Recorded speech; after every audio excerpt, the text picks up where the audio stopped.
I'm Sofia Bernardi, mindset and business coach, supporting ambitious new and rising coaches to master their mindset, create an aligned and profitable strategy, and grow a six-figure business using the Rising Coach method.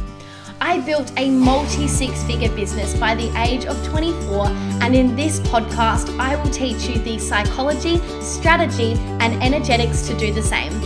Let's dive in. Hello, gorgeous humans. I hope you're having a wonderful day. Today, we have something special and a little bit different coming for you. So I guess I'll start out with my intro. My name is Alexandra Wiatr, for those of you who I have not met yet. And I'm sitting here with Sofia Bernardi. And we are going to kind of have more of like a conversational mashup interview style, in the hopes that you walk away feeling inspired and energized to start whatever big venture, big business, big dream is on your heart. So, Sofia is voted as one of the top 30 coaches to look out for in 2021 by the New York City Journal. And she's a mindset and business coach helping new and rising coaches master their mindset, create an aligned and profitable strategy, and grow a six-figure business using the Rising Coach method. So one of the things that I find most inspirational about Sofia is that she has built a multi six-figure business at the age of 24. Like, can we just give you a round of applause? That's incredible. So incredible. Credits her journey to the discovery of the power of the mind and the process she journeyed in her late teens and early 20s of overcoming her own personal trauma to recognize greatness and potential. And Sofia now helps people cultivate confidence through the power of mindset and scale to 10K months in their businesses. I'm so excited to have this conversation with you today, Sofia. I'm so excited as well. My cheeks literally hurt from smiling so much. Ouch. Thank you for the kind intro. And obviously, just for people that are listening on my end and don't know much about you, Alex Wiatr, she is like an incredible human being, hence she's here right now.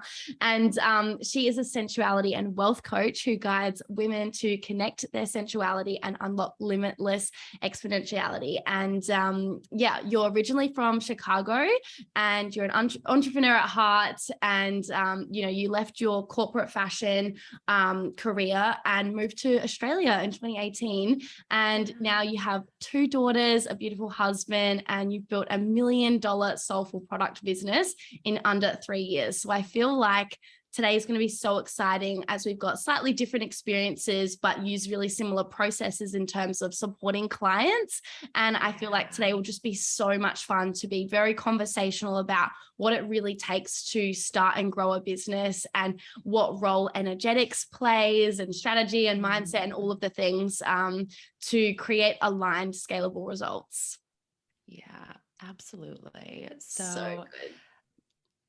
I'll let you, let's just, I guess what got you into deciding to start a business? Let's start there and see where this flows. Yeah, I love that so much. I think that entrepreneurship, and Sofia, I feel like you probably will relate to this too, because you started at such a young age. We like just have this knowing in us that entrepreneurship is calling. And for me, that was totally the case. I started my very first business when I was 12. I was selling makeup. The company's not around anymore. It's called Avon, but I would sell makeup, and my mom opened the account because you had to be 18 to open it. And like, for me, it was just, going out, finding people, connecting with people, making money, serving, helping women feel beautiful was just so fun to me as, a preteen. And I think like that was actually what planted the seed of entrepreneurship in me. And then it just kind of stayed there.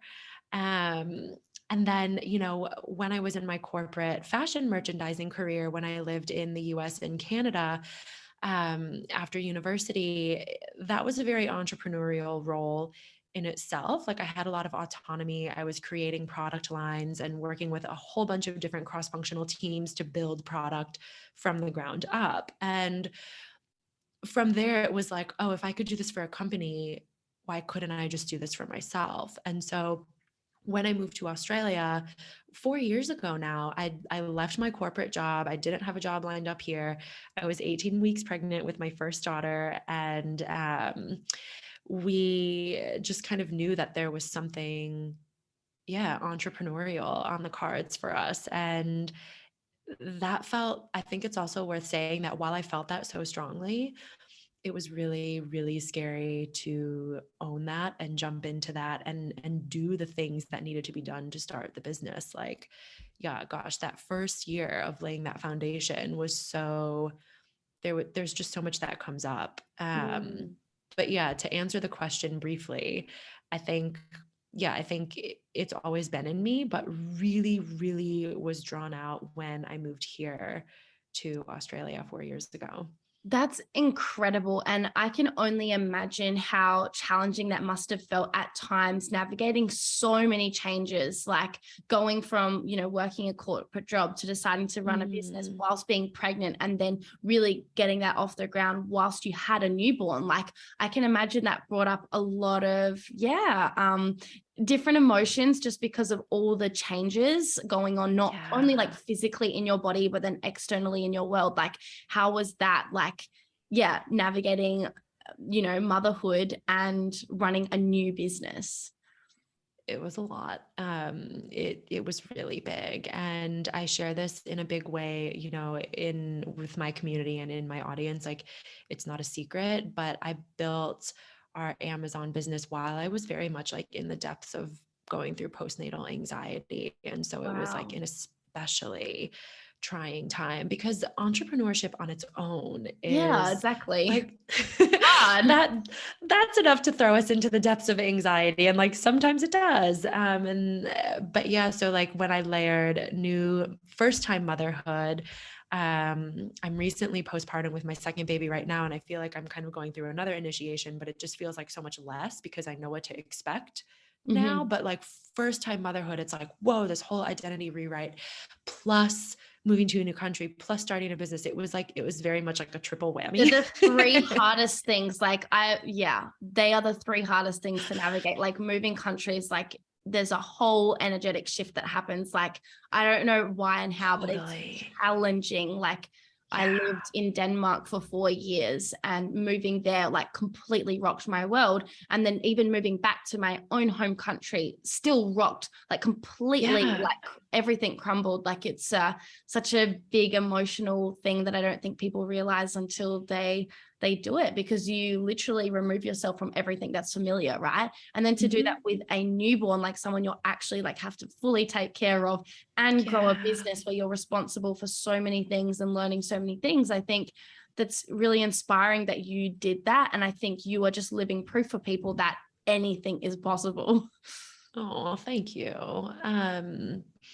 I think it all comes down to having a really solid why. I agree. Like having, Before I get into that, why don't you share a little bit with us about how you started? Like, what was your inspiration? Talk to us about that. Totally. So it sounds like we're very similar. Like, from a very young age, I loved working and creating things. Like, my family is quite entrepreneurial. My dad, all my uncles and my grandpa, have all run businesses, and my dad owned all these restaurants. And I remember, like, in my summer holidays, I would go spend the entire holidays working at his restaurant. I just loved it. Getting paid $2 an hour, thinking that was just absolutely great. Yeah. And I'm wealthy.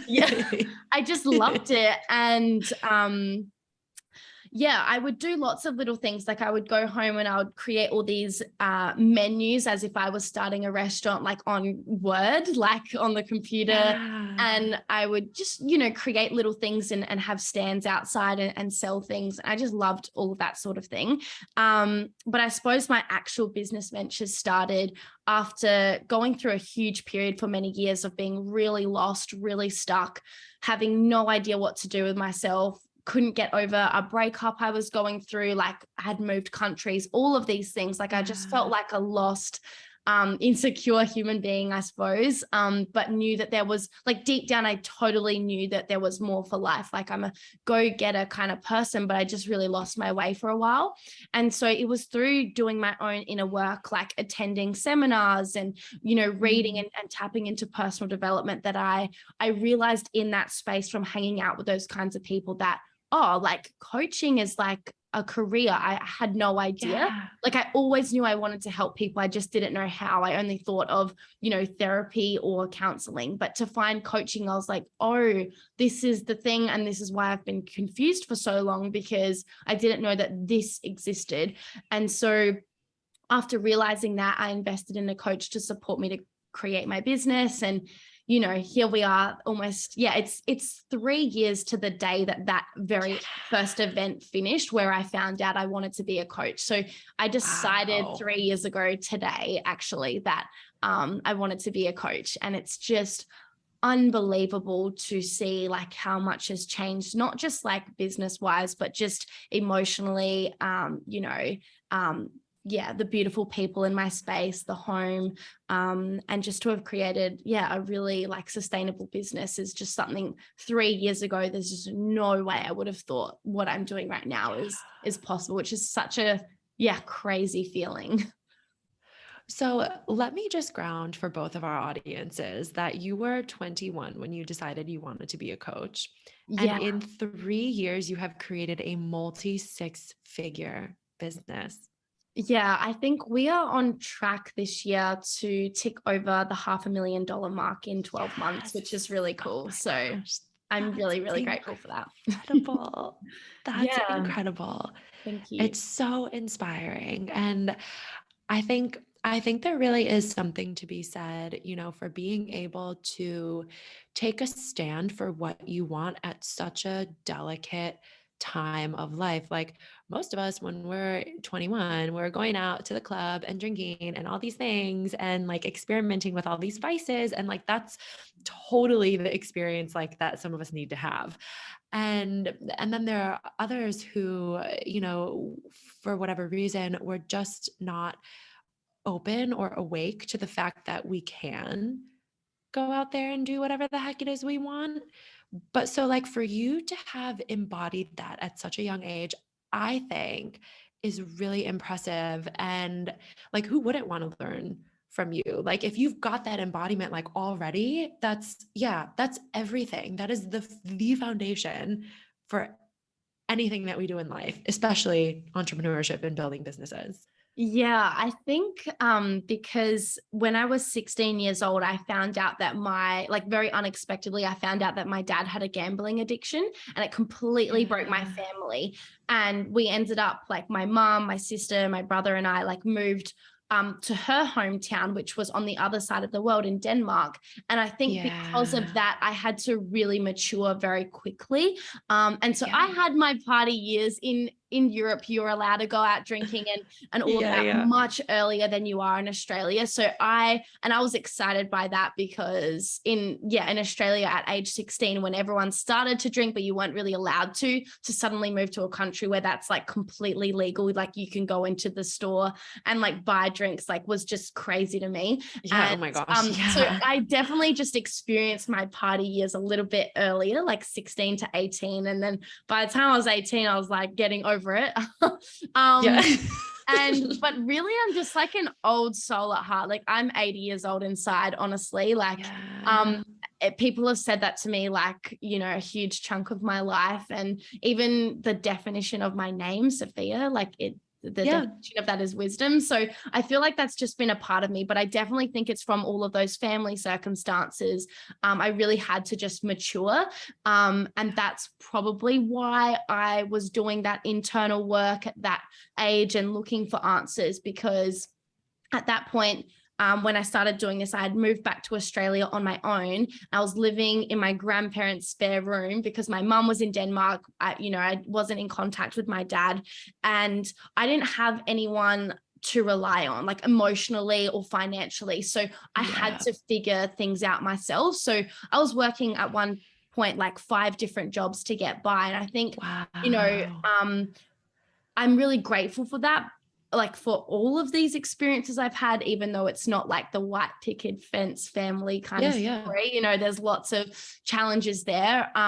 It's like really helped, make me the person I am today. Like I feel like if I was handed everything and everything went perfectly to plan, there wouldn't be nearly as much drive to create these kind of results. So that's why I really resonated with what you said in the very beginning of, it comes back to your why. Like my why was really strong, and my why is no longer about, you know, surviving and getting by and whatever, but it's actually about impacting humanity as a whole. And so my why has just gotten bigger and bigger over time as I've evolved. Yeah. It's so important to have that strong, like visceral why, like you feel it in your body and you can't ignore it. And so I think, like you said, to circle back when you asked, well, what was your reason for starting, or like what kept you going through all of that change, much like yourself, I had a why that was bigger than me. It was bigger than me, but it was also within me and I couldn't ignore it. Like I couldn't go one single day without waking up and thinking about it. And I think I do believe that every single person has that inside of them, whether that is, you know, starting a business, or whether that is going into like a law field or a medical field, or maybe a venture capital field or a corporate, anything like, and those are just, you know, like very basic careers that are coming to the top of my mind right now. So like, please know if you're listening that there are so many different other options out there, but yeah, look, I think like at the end of the day, we all have a calling and we can't ignore it. And when we, you know, tune in and awaken to what that calling is and then follow it, just magic happens. The exponentiality lives there.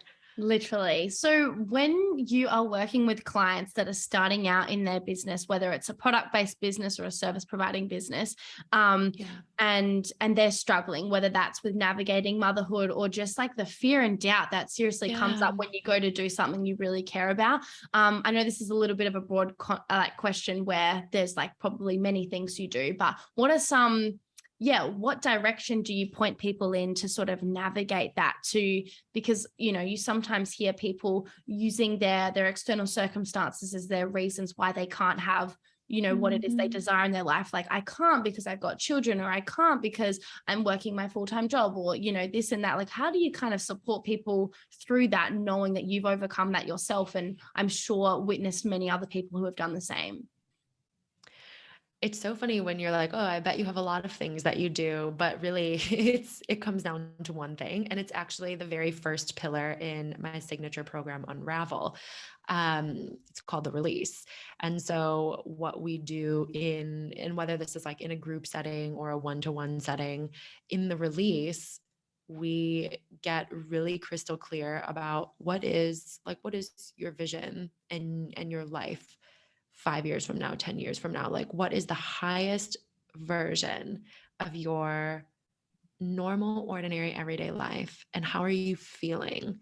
And I think that's why like the embodiment world calls so much to me, because it's all about being in your body and being so finely attuned to your intuition, your emotions, and how that plays out in the actions that you take every day. And so we get really crystal clear on, okay, what is the vision? And we connect to it from, you know, like a higher level, a soul level.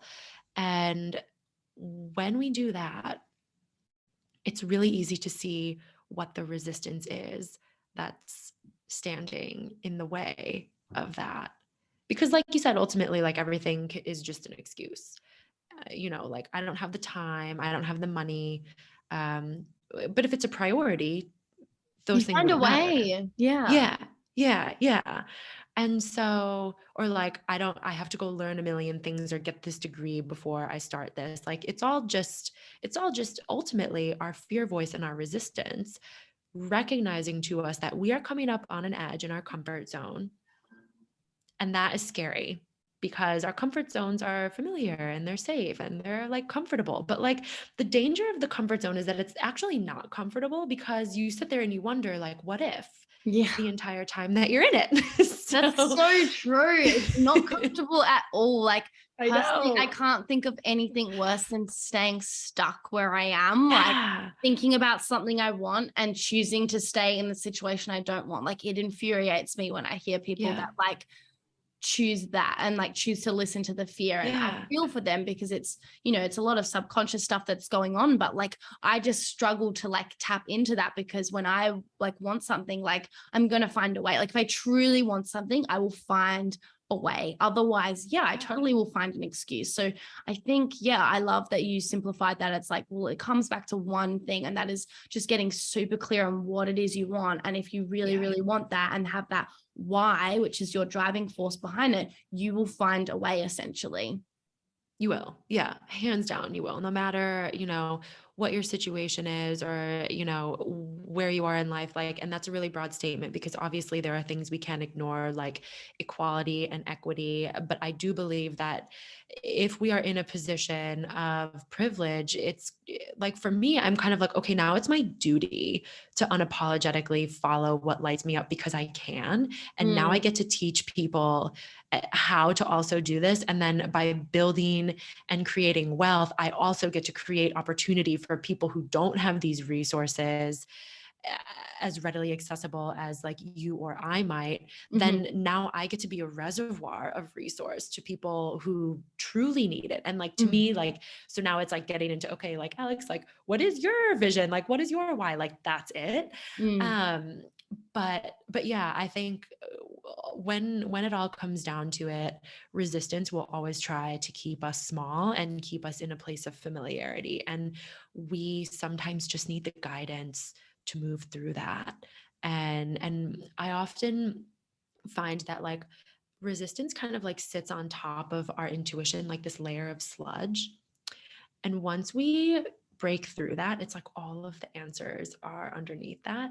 Yeah. And that's like where the wisdom comes. And Yeah. then you understand, like, oh, this shit lives in my body. Like it is readily accessible to me at any point in time.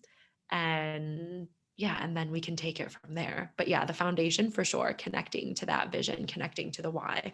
Yeah, Yeah. 100%. Okay, that's amazing. So, in your first few years in business, like what were some of the biggest challenges you did navigate, and like, yeah, how did you overcome them? Wow. For us in the Amazon business, it was pretty much cash. And because it's a product-based business, right? So like having the inventory to do your sales, like you need money to inject into the business to give it life. I mean, and this is ignoring like all the mindset stuff that we initially work through when we're Totally. starting a business. But like what was the actual real thing was having the money to put into the business.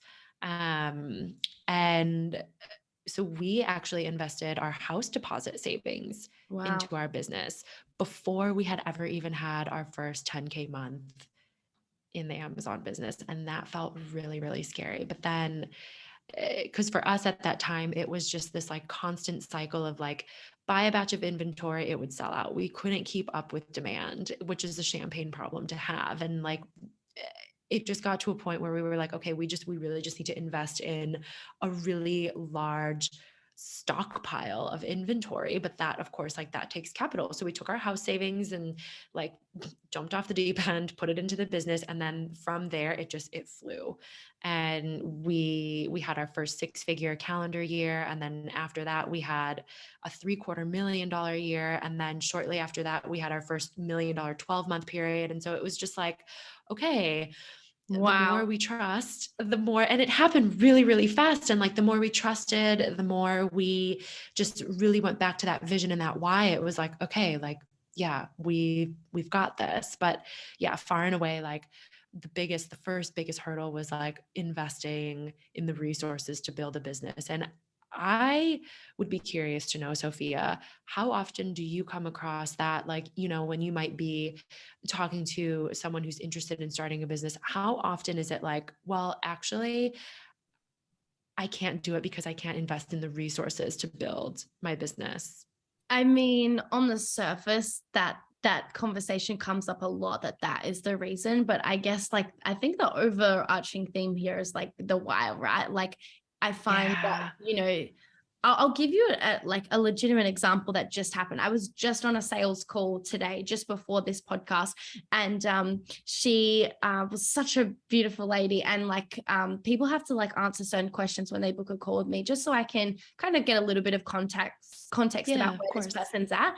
And one of the questions is around, what do you have available to financially, what are you willing and able to invest in yourself, roughly speaking, so I can get an idea of where this person's at. And, in the questionnaire, they had seen I'm running an event that's $97. And she's she mentioned that she was looking into that. And anyways, we had the call and we were talking. Beautiful human. There was a lot of fear. She asked me a lot of questions in a high energy, but just, it was, she's the one that pointed out, she's like, I think I'm asking all these questions because I'm really nervous. And I totally empathize with that, because that's literally me when I go to invest in myself, or definitely in the beginning. Yeah. And anyways, after about, 45 minutes of conversation, she signed up to my program, which is $1,000. And so I think it was through having a conversation where, in the very beginning of the call, she wasn't believing in herself. And through me sharing my story and me believing in her and believing in my product, allowed her to trust and believe in herself, myself, and in the service that I'm providing, right? And then she was able to invest 10 times what she originally said she was willing and able to invest, if that makes sense. So totally can empathize that sometimes, people don't have the money, and I'm always going to be, respectful of that. I'm never going to be the type of person on a call that, says, oh, that's a lie. And I try and corner someone into that's a legitimate thing that happens. And that's why people are so afraid of going on these calls, unfortunately. And I'm just not that person. But when there is safety and you can really get to a place where you believe in yourself, you believe in the thing that you're buying, and you believe in the person you're speaking to, suddenly you have a whole different mindset. Because often speaking, if you're in a position to even book a call to consider having a coach, you have some financial resources. Otherwise, it wouldn't even be on your radar to even look into a program if you really weren't in that place, right? So I believe that people usually do have the capital sitting there. And I say that just because of situations like I just told you about, but also because I've been that person. I have so many times said that I didn't have the money, and I had tens of thousands of dollars in my bank account. It was simply fear. I was just too afraid. And that's just the objection I say to get myself out of a really uncomfortable situation. So I've been that person that has totally said I don't have the money, when I do. I just don't value that thing enough, or believe in that thing enough to put my money there. So for example, with you, you said that cash flow was your biggest problem with your product business. You had the money, it was just allocated to something else. And then you believed in what it was you were doing so much that you were actually willing to take the money from elsewhere and put it into something. You were willing to take that risk because of the belief. You believed that would become more valuable and give you a greater return on investment than the house. And that doesn't mean it will necessarily go like that, but the reason it has is because you first believed. So I believe that yes, cash can definitely be a legitimate thing. And if you really, really want something, you will find a way. And I remember an example of when I was literally 4 years old and I was willing to do that. So when I was, a kid, I loved having a dummy. I don't know if there's another word for that. But I needed 4 or 5 to get to sleep, apparently. I'd have one in my mouth, I'd rub one on my nose, and I'd have so many. Oh my gosh. And my mom mom just my mom could not get me to let go of it. And then one day we were at a store, and I saw this Barbie scooter, and I was like, I really, really wanted that. I don't know why I remember this memory so much. And she's basically said to me, you can have that if you give up on the dummy. And I was willing to let go of the thing I was freaking obsessed with so I could have the scooter. And it's what an upgrade.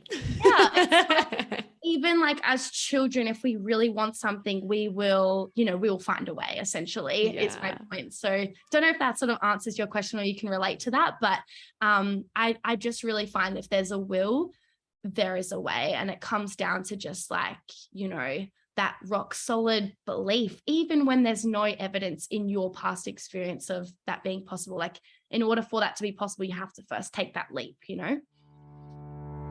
Interrupting this episode very quickly to chat about my incredible free Facebook community, Rising Coaches with Sofia Bernardi.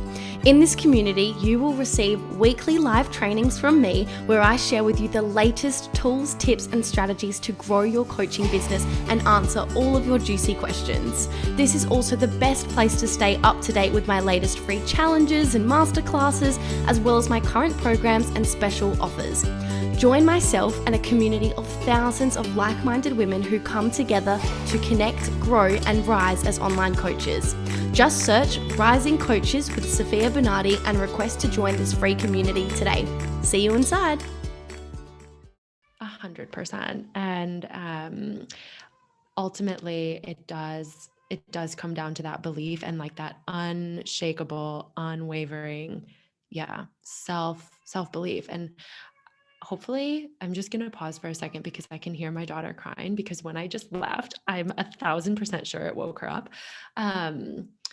But yeah, so if anyone listening can hear a small child in the background, that's my little girl.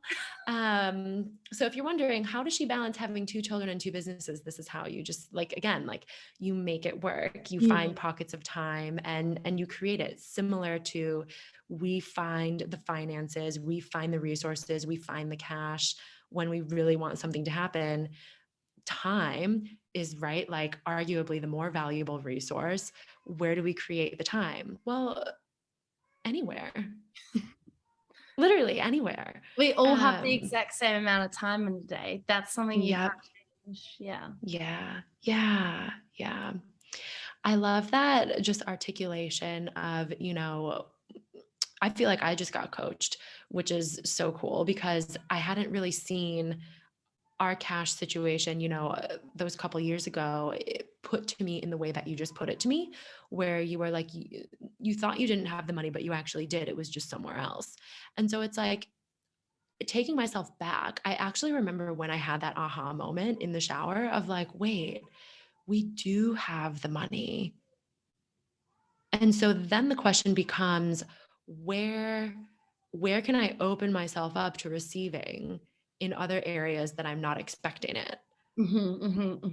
And like, it's really interesting when people want the 6 figures, they want all that money, like they want to receive all that money, but they're not willing to give anything in return. Like, I'm yet to hear of someone that is thriving in business that is given absolutely nothing financially or, you know, time wise or energy wise, like no cost and full reward. Like, I'm sorry, it does not work like that. And so you have to be like, if you want the 6 figures, if you want the 10K months, if you want anything beyond that, especially, like, you've got to be willing to give. There's a consequence to everything. And I choose to see these things as investments rather than expenses, because ultimately the money just sitting in your account is not doing you any favors if you're miserable and not living the life that you want to live, right?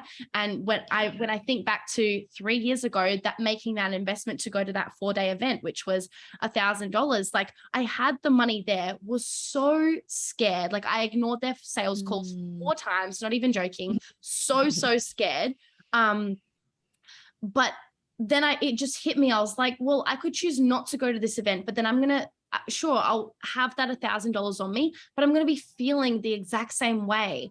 And I'd rather spend the $1,000. It's as scary as all hell risk, but there's a chance that I might change my life. And my goodness, my life changed from that event. I would not be here, I don't think, like in this position, had I not made that first initial leap. And so totally resonate and understand at a very deep level anyone listening right now that experiences fear when it comes not even just to investing in yourself, but just making certain decisions to hire someone, to not hire someone, to you know, like start something or to not start something. Like, any decision is like super scary. Like, even when I transitioned from mindset coaching to business coaching that was equally as scary as a decision. Sure. And it wasn't a financial one. It was like an emotional one of like letting go of something that was working to risk stepping into something new that like I was being called to step into, like super, super scary. But you have to be willing to leap in order to reap those rewards. Well, that's exactly it. And I feel like that's one of the things, when I work with people in a wealth capacity or like wealth mindset or energetics of wealth embodiment capacity is, what do you actually feel worthy of receiving? Yeah. Comes back to worth. And yeah, every single time. What do you feel worthy of receiving? Because a lot of times I think people will say, well, I don't actually need that. And then I'll say, well, I don't need $500,000 to be happy. You don't actually need a $500,000 to be happy. You need much less than $500,000 to be happy. There is actually like not really, you can't put a price on happiness. It's different for everyone. But the shift there is, well, what if that $500,000 isn't just for you?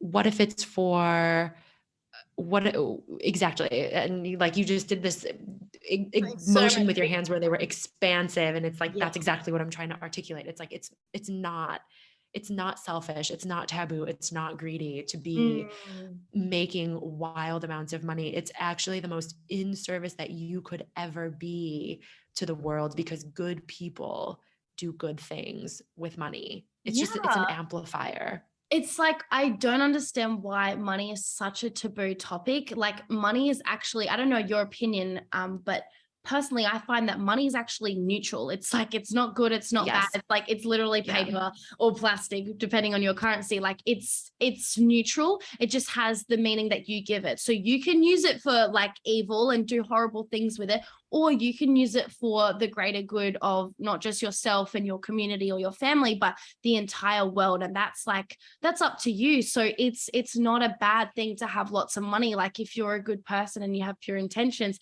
it's a really, really good thing to have a lot of money. And I don't believe that money alone equals happiness. Like, I don't believe there is necessarily like a huge correlation, and the more money, the more happy you are. I feel like you see agree with that. too many like famous and successful people that like aren't super happy and still navigate like a lot of emotional struggles, right? However, like, the combination of having that high self-worth and having the mindset and energetics like to move through emotions and step into your higher self and lean into your desires, and money with that, so powerful. And absolutely money can support you to be happier. It can provide more security. You can give back to others. You can do so many things that allow you to live a much richer and more enjoyable life. Like, absolutely, it's there is a correlation, but it's not it doesn't necessarily mean you'll be happy. Like, that's why we do mindset and energy work with it, right? Because it's like, not only will that support you to create more money and hold it and receive it, but it will allow you to give it freely and do good with it. Yeah. And this is a really beautiful segue into money and creativity, money and sensuality, money and pleasure, because while no, money does not equal happiness, and it never can and it never will,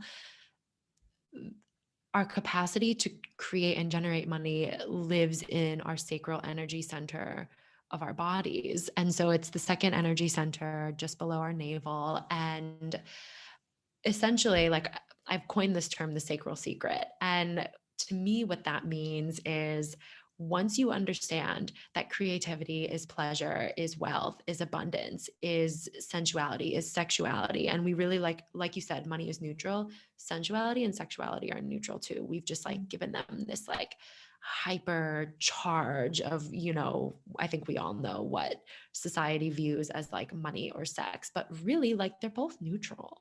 So what are you teaching around sensuality, and how does that support someone to unlock that limitless, potential within themselves? Yeah. So it really all goes back to understanding the innate wisdom that's deep within your body, your inner genius, Mm, whispering to you, hey, Sophia, start this business. Hey, Alex, build this product brand. Hey, Sarah Blakely, like there's this idea for Spanx. yeah. It's like that inner wisdom, our intuition, our inner knowing telling us the roadmap for our life of abundance and freedom and happiness. And oh, by the way, the money comes with all of that. Yeah. It comes as a result of all of that, like being in our creative genius.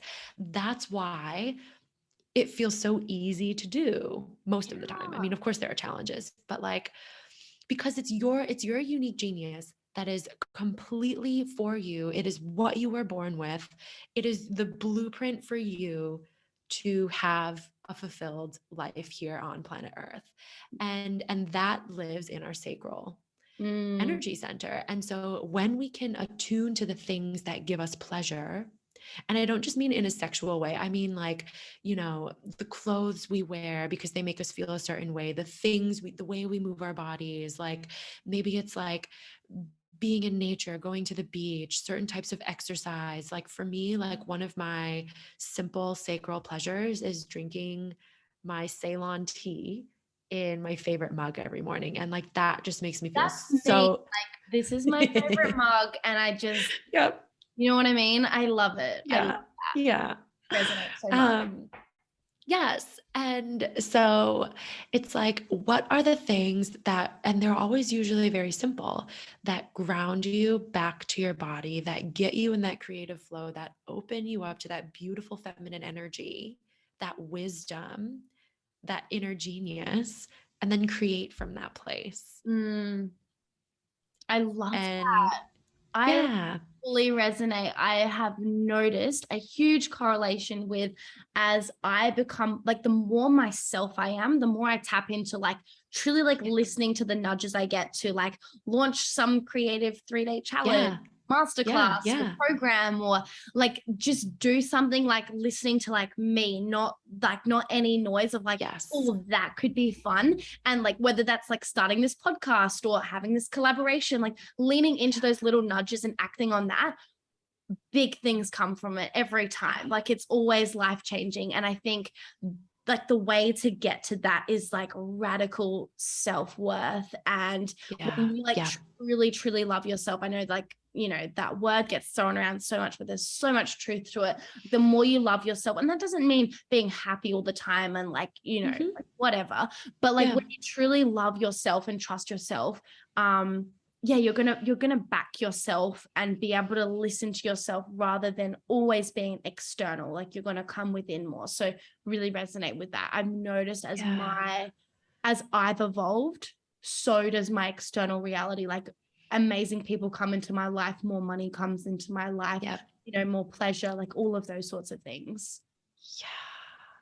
Even just seeing you over Zoom, I can already kind of like pick up on, okay, well, what are I call them sensuality anchors, or like sprinkling the everyday sexy into your life to like really get you in that like creative, juicy flow. Like the feeling of turn on in a creative way is the same energy and the same feeling of like turn on in like a sexual way. Like they're the same energy. It's all creative energy. And like, no surprise that the sacral energy center is also where, as women, our womb is.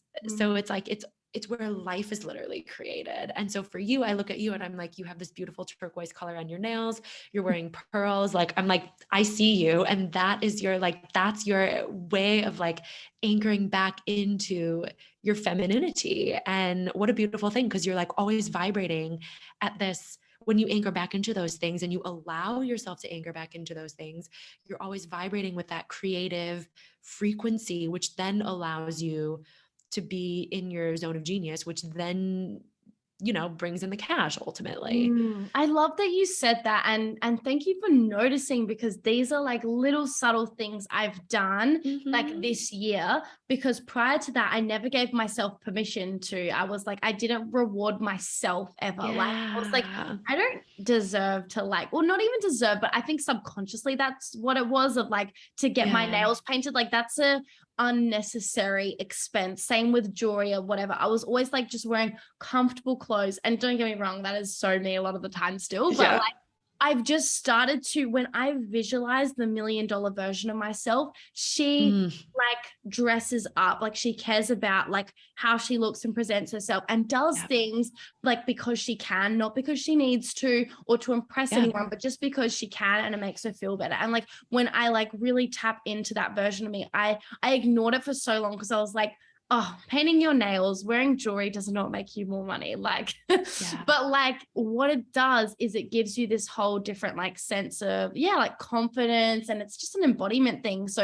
it's really interesting. You notice those two things in particular, like the earrings and the nails, because they're like new things. Like this is my first time I've ever gotten my nails painted like by someone else, like ever. I've never done that. Felt so, I was like, wow, this is like the next level version of me, and this is my new normal. Yes. And I love that you said, you know, I tap into my $1 million version of myself. Like who, and that's a big piece of the embodiment too, right? Like who is she on her ordinary, like Tuesday? What are the things she's doing? Like, I will often tell clients, imagine your like multi-6 figure, $1 million, whatever self. How does she order her cup of coffee at the barista?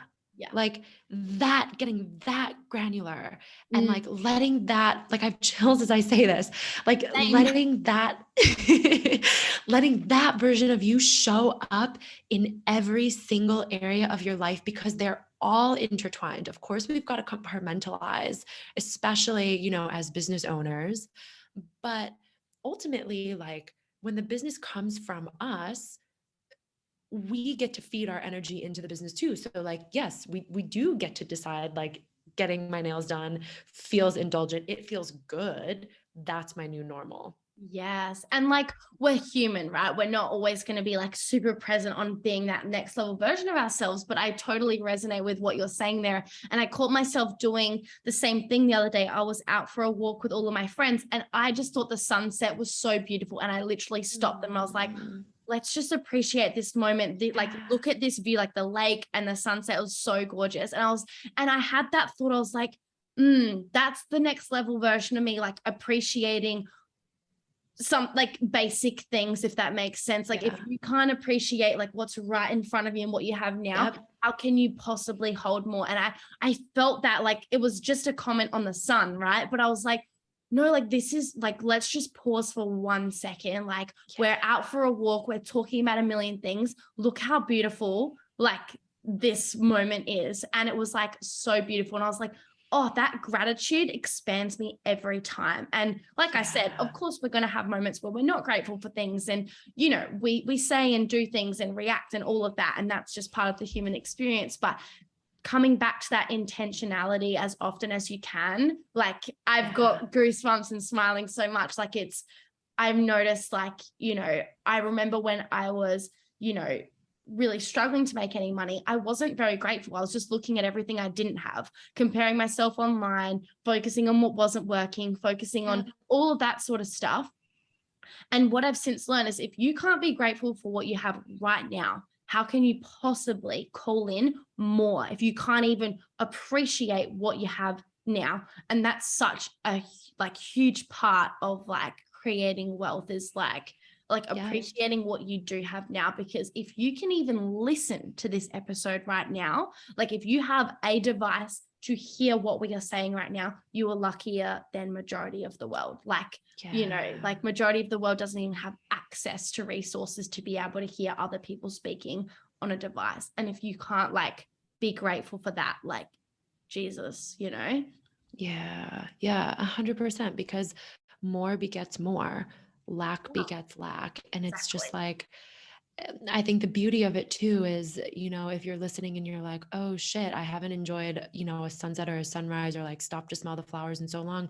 The beauty of it is you can change that any given moment. Like, you can shift it in an instant. You don't have to be like, oh, now I have to go like learn how to like do embodiment and like rewire my mindset. No, you can just, in this very moment, you can just choose to change. And I think that's really empowering. I think that's so empowering. Especially when you have like this big goal that feels super far away from you, like just knowing that your life is just an accumulation of decisions you make, essentially, like choosing what to thought, like what to think, what to do, what to invest in, what not to do. And so it's like, sure, you might feel that like you're really far away from where you're at, but like all it takes is just making a decision right now. So going back to like investing in yourself, right? Like you might think like, oh, there's so much work to do though. Like what if it doesn't work and whatever, but it's like, but just start. Like, yeah, I can't believe it's been 3 years since I made that decision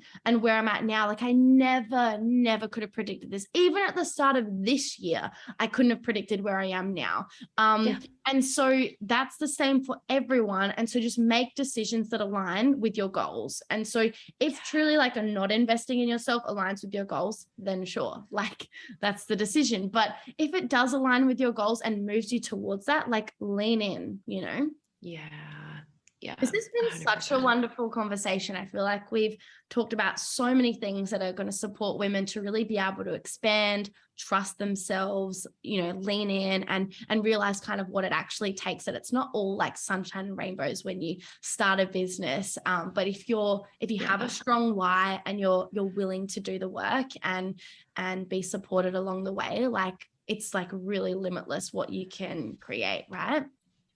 I couldn't agree more. And I think, why don't we leave our audiences with what is one thing on your heart that if you could share that would change the trajectory between someone deciding to do something or deciding not to do something out of fear? It could be start a business, like get the new job, move to the new country, whatever.